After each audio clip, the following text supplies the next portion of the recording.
இன்னைக்கு எபிசோட்ல ராதிகா கோர்ட் வரைக்கும் போய் அசிங்கப்பட்டதால கமலா மேல கோவப்படுறாங்க. நீயும் தான் அந்த அம்மா பின்னாடி இருந்து தள்ளி விட்டதா சொன்னியேன்னு கமலா கேக்குறாங்க. நான் சொன்னேனா? நீ என்ன சொல்ல வச்ச?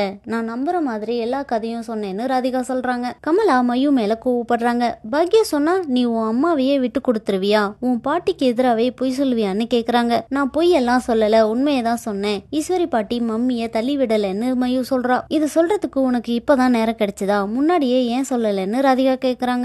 கோபி நடந்ததெல்லாம் யோசிச்சுட்டு குடிச்சிட்டு இருக்காரு. அம்மாவை தப்பா நினைச்சிட்டோமேன்னு செந்தில் கிட்ட புலம்பிட்டு இருக்காரு.